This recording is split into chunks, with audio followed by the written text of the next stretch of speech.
오늘 말씀은 애굽의 심판과 또 유다의 구원이라는 제목으로 말씀드리겠습니다.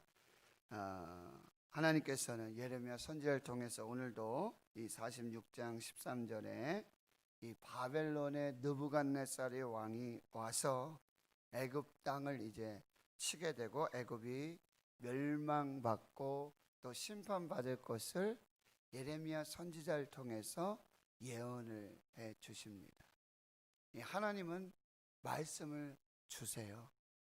경고를 주십니다. 사인을 주십니다. 이게 하나님의 방법이세요. 애굽에 대한 또 바벨론에 대한 그리고 그 먼저 이스라엘과 유다에 대해서도 하나님은 먼저 경고를 말씀하십니다. 그냥 무조건 심판하시고 무조건 창세기에 소돔과 고모라를 이 불로 심판하실 때도 아브라함을 만나시잖아요. 그리고 그 일을 다 말씀하세요. 아브라함은 하나님 앞에서 중보 기도합니다. 그럼에도 불구하고 또 창세기 6장에서도 보면 7장, 8장, 9장까지 이 노아의 홍수 심판 사건이 나오지 않습니까? 근데 하나님께서 뭐예요? 경고를 주십니다. 세상에 관영된 그 모든 죄악을 보시면서도 이 노아를 통해서 방주를 만들라고 하시잖아요. 근데 그게 무려 100년이 넘습니다. 120년 동안 이슬도 내리지 않고 비도 내리지 않는데 노아는 산속에 올라가서 나무를 베서 방주를 짓는단 말이에요. 세상 사람들은요, 저 뭐 하는 짓이지? 저 바보 같은 짓인데 이게 무슨 일이야? 지금 비도 내리지 않는데 무슨 홍수가 난다는 거예요. 그래서 노아의 시대에도 뭐요? 사람들은 시집가고 장가가고 노아를 통해서 그 삶을 통해서 계속해서 메시지를 주시는데 경고해 주시는데 그걸 깨닫지를 못하는 거예요. 결국 말씀대로 하나님의 말씀대로 경고하신 대로 예고하신 대로 방주가 다 완성이 되니까 이제 노아에게 또 명령을 주시잖아요.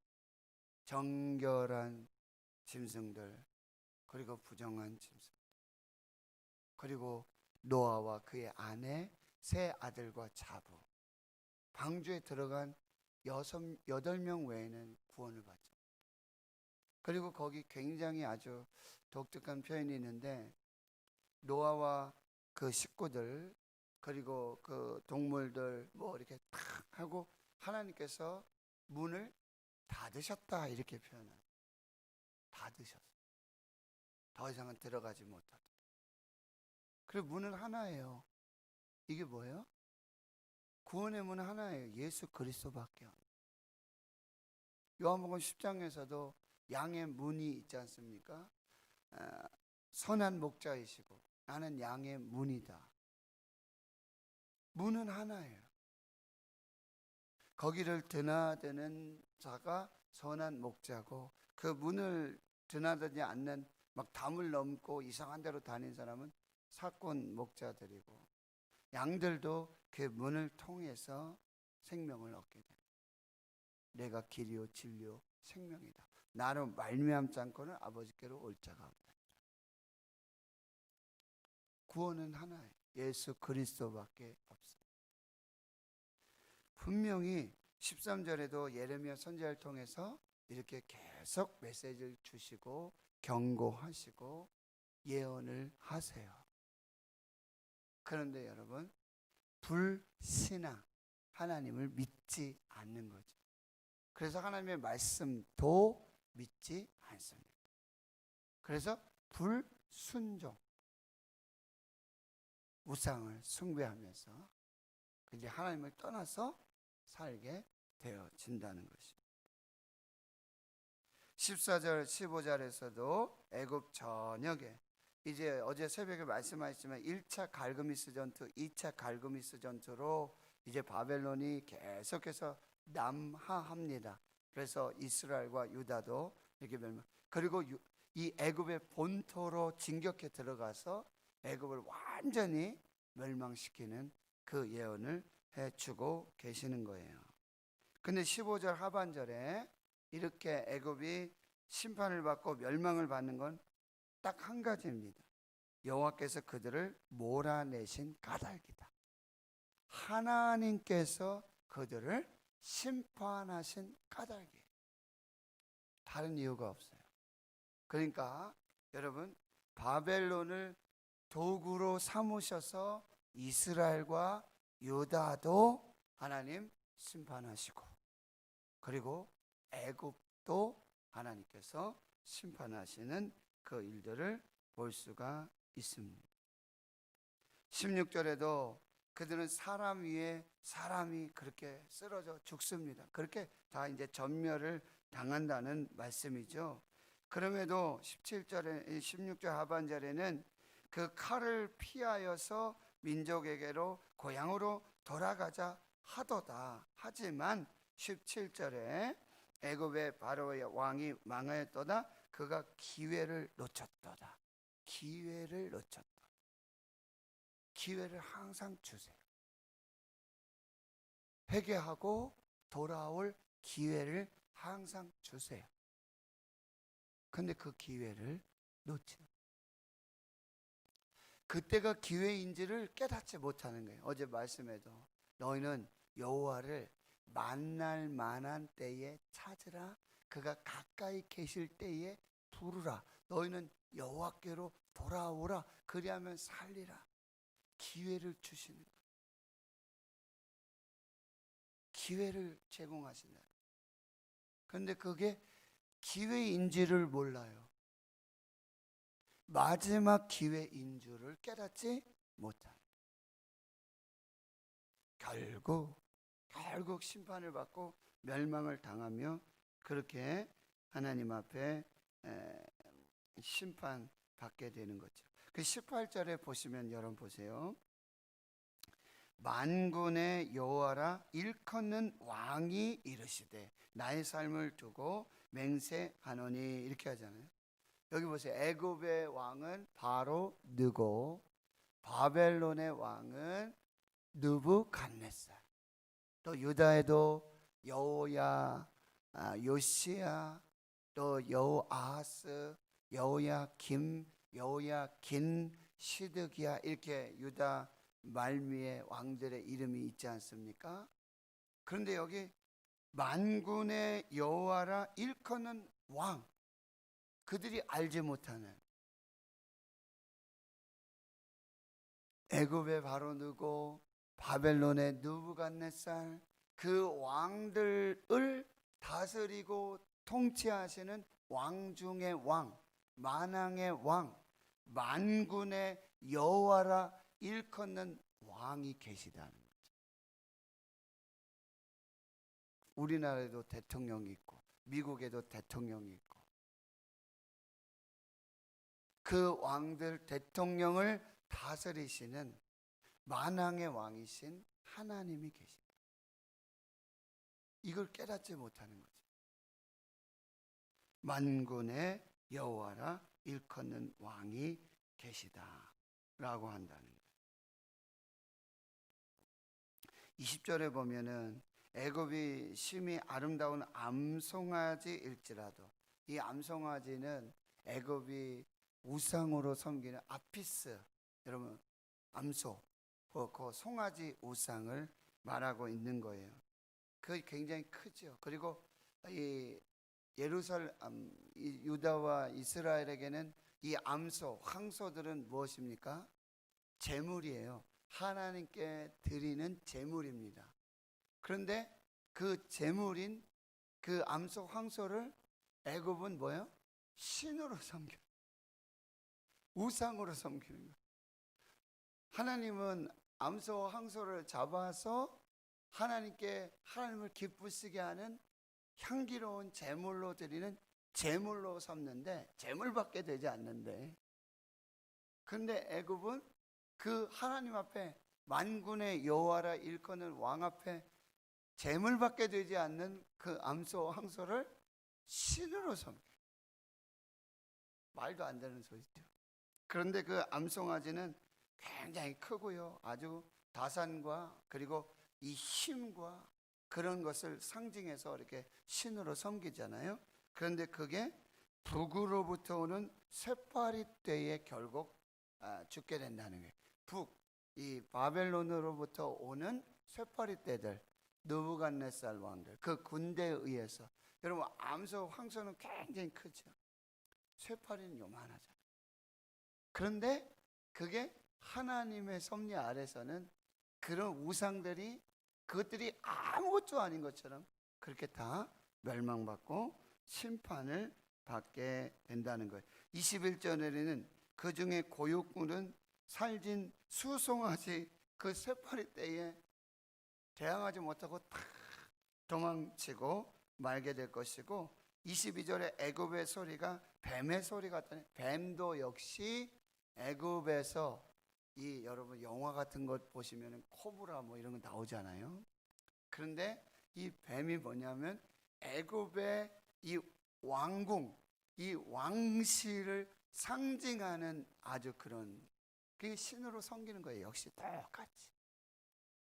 그런데 그 애굽이 있잖아요, 군대가 벌목하는 자같이 도끼를 들고 온단 말이죠. 그러니까 뱀이 그러면 어떻게 다 도망가지 않습니까?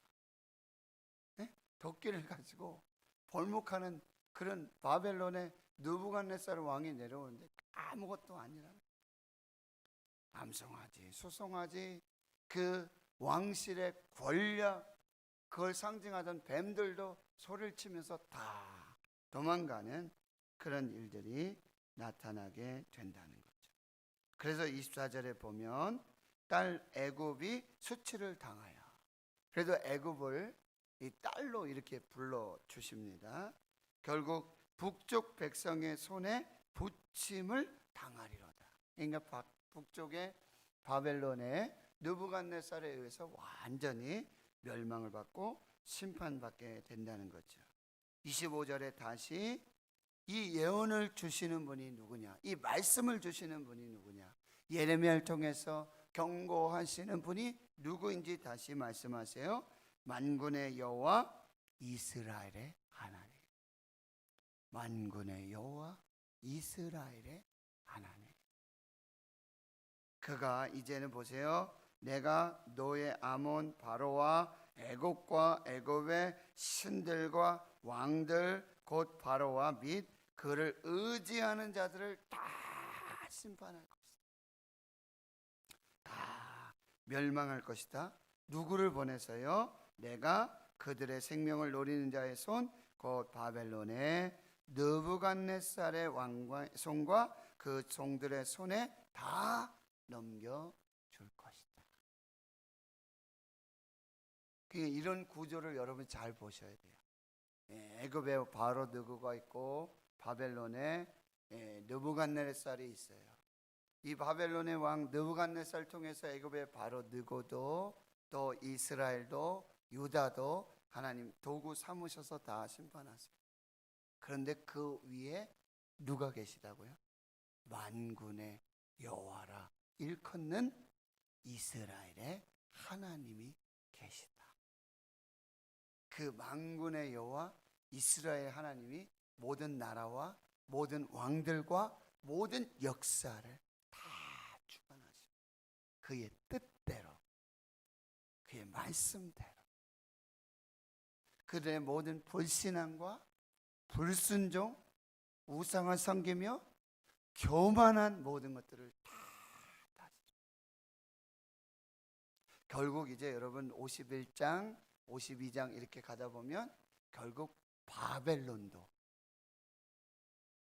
이스라엘과 유다를 심판하는 도구로 쓰셨던 바벨론, 애굽을 심판하고 그 다음에 열강의 모든 나라들을 다스리고 심판했던 그 도구로 쓰였던 바벨론도 하나님 앞에서 멸망받고 심판받아요. 누구요?